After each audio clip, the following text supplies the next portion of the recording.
ప్రైజులాడందరికీ April నెల 9వ తేదీ అలసిన వాణిని ఓరడించే మాటలు చదువుతున్నాను. ఈరోజు పెళ్లి రోజు, పుట్టినరోజు జరుపుకునే బిడ్డలందరినీ కూడా రక్షకుడైన యేసుప్రభు సమృద్ధిగా దీవించునుగాక.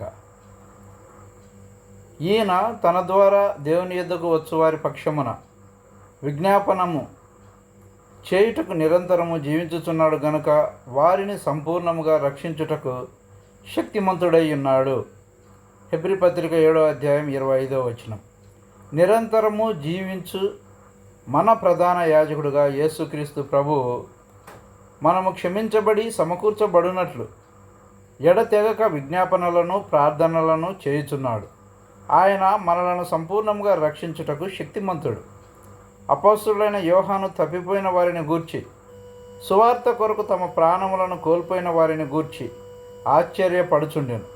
వారిని గద్దించడం ద్వారా, బోధించడం ద్వారా సమకూర్చలేము కానీ యేసుక్రీస్తు ప్రభువు యొక్క ఎడతెగని విజ్ఞాపన ప్రార్థనల ద్వారానే వారు సమకూర్చబడగలరని ప్రభువు జవాబిచ్చాను. నిజముగా మారు మనసు పొందిన వారు ఘోరమైన పాపములో పడిపోయి అలాగే కొంతకాలం వరకు కొనసాగుచున్నప్పటికీ వారి హృదయములలో పరిశుద్ధాత్మ వారితో ఎడతెగక పోరాడుటను కనుగొందురు. వారు తిరిగి తన యొద్దకు వచ్చు వరకు ప్రభువు వారిని విడిచిపెట్టడు. తన ప్రార్థన ద్వారా ఆయన వారిని రాబట్టుకొనును. విశ్వాసులు ఇతర విశ్వాసులను విడిచిపెట్టవచ్చును కానీ మన ప్రభువైన యేసుక్రీస్తు వారిని విడిచిపెట్టడు. ఒక శానిటోరియంలో హృదయం ఎంతో కఠినపరచబడిన ఒక రోగి కలడు. అతడు ఎవరైనాను దేవుని గూర్చి మాట్లాడిన యెడల వినుటకు ఒప్పుకొనడు. ఒక వృద్ధురాలు నెలకొకసారి ఆ శానిటోరియంలో సువార్త ప్రకటించుటకు వెళ్ళుచుండేది కానీ అతడు ఆమె చెప్పున్నది ఎంత మాత్రమును వినేడివాడు కాడు. ఆమె అతనికి ఏమి ఇచ్చినను శ్రద్ధ వహించేవాడు కాడు. ఆమెకు 10 సంవత్సరముల వయసు గల ఒక అమ్మాయి కలదు. ఒక రాత్రి కుటుంబ ప్రార్థనలో ఆ స్త్రీ అతని పేరు పెట్టి ప్రార్థన చేయలేదు. ఆ చిన్నమ్మాయి, అమ్మా, నీవు శానిటోరియంలోనున్న ఆ వ్యక్తి కొరకు ప్రార్థించుట మరచిపోతివి అని అనేను. అప్పుడు ఆమె, నాకు అతని కొరకైన ఆశ లేదు కాబట్టి అతని కొరకు ప్రార్థించవలసిన అవసరం లేదు, నేను మానివేసి తిని అని చెప్పాను. అప్పుడు ఆ చిన్న అమ్మాయి, యేసుక్రీస్తు ప్రభువు కూడా ప్రార్థించుట మానివేసనా అని ప్రశ్నించినది. తల్లి ఆ ప్రశ్నకు జవాబు చెప్పలేకపోయాను. ఆ చిన్న పాప నిద్రపోయిన కానీ తల్లి నిద్రించలేకపోయాను. ప్రభువా, నన్ను క్షమించుము అని ప్రార్థించ మొదలుపెట్టెను. వెంటనే ఆమెకు అతని విషయమైన నూతన ప్రార్థనా భారము కలిగెను. తరువాతి దినమున అతనిని చూచుటకై ఆ శానిటోరియంకు వెళ్ళాను.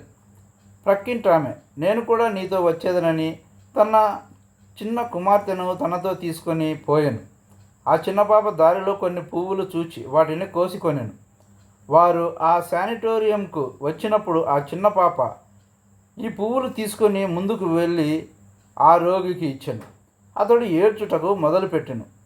ఎందుకు ఏడ్చుచున్నావని వారు అతనిని అడిగిరి. అతడు, కొన్ని సంవత్సరముల క్రిందట నాకు కూడా ఈ పాప వలె ఒక చిన్న పాప ఉండేది. ఆమె అనిన నాకు చాలా ఇష్టం. ఆ సమయంలో నేను దేవుని ప్రేమించువాడను, గౌరవించువాడను. అకస్మాత్తుగా ఆ చిన్న బిడ్డ మరణించెను. ప్రేమగల దేవుడు ఆ విధముగా నా కుమార్తెను ఎందుకు తీసుకొనేనో నాకు అర్థం కాలేదు. ఆ దినం నుండి నాకు దేవుడు అనినను, బైబిల్ అనినను ఆసక్తి లేకుండినది. అందుచేతనే ఆయన ప్రేమగల దేవుడు అని మీ పెదవుల నుండి వినుటకు ఇష్టపడేది వాడను కాను. ఎందుకైనా నా కుమార్తెను తీసుకొనేను అనెను. ఆ స్త్రీ అతనితో, నీ భార్య అంత మంచిది కాదు అని కొంతకాలం క్రిందట నీవు నాకు చెప్పినట్లు జ్ఞాపకం ఉన్నది. ఆమె పాపపు జీవితము జీవించుచున్నదని నీవు చెప్పితివి అనెను. అతడు, అవును, చెప్పి తిని అనెను. అప్పుడు ఆమె, నీ కుమార్తె బ్రతికి ఉండిన యెడల ఆమె కూడా నీ భార్య వలన నాశనము చేయబడేదే. అటువంటి భయంకరమైన జీవితము నుండి ఆ పాపను రక్షించుటకే ప్రభువు ఆ పాపను తీసుకొనేను అని చెప్పాను.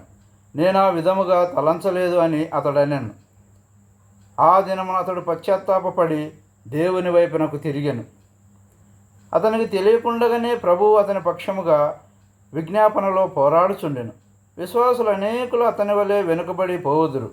వారు దేవుని ఆయన కృపను అనుమానించుదురు గాని యేసు ప్రభువు వారిని విడిచిపెట్టడు. వారి పక్షముగా ఎడతెగక విజ్ఞాపన చేయుచుండును. అందరికీ వందనాలు. Thank you.